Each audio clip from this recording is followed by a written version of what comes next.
Goeiedag, ek groet jou in die kosbare naam van Jesus Christus. Een van die moeilikste lesse om te leer in hierdie lewe, is dat God nie die getrouheid seën wat ons eendag beplan om te hê nie, maar die getrouheid wat ons vandag het. God sal ons nie met meer vertrou, as ons nie eers getrou is aan dit wat hy ons tans mee vertrou nie.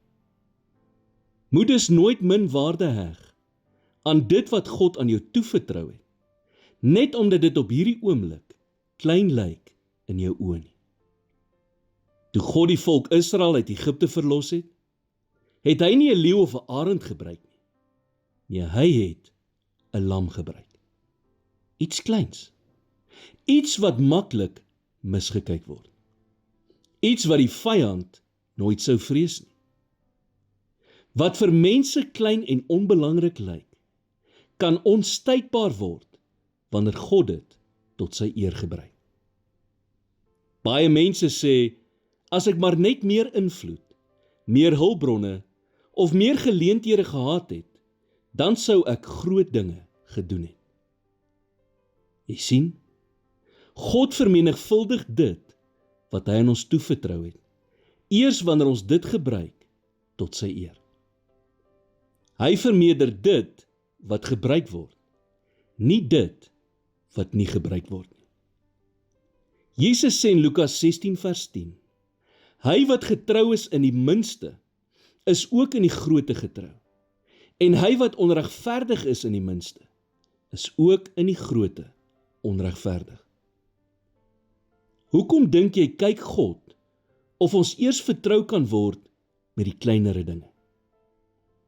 Want wanneer jy met min begin en God vermeerder dit omdat jy getrou is daaraan, is daar geen verwarring oor wie die eer moet kry nie. Wanneer God dit vermenigvuldig wat jy in sy hande geplaas het, kom die eer na hom toe. Moet nooit dit wegsteek wat God aan jou toevertrou het nie. Moenie wag vir 'n groter seisoen om gehoorsaam te wees nie. Gebruik wat jy het. Dien waar jy is. Eer dit wat God jou nou mee toevertrou het, al lyk dit hoe klein.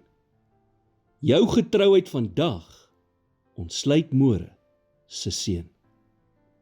Here, vergewe my vir die kere wat ek dit wat U in my hande geplaas het, as klein gesien het.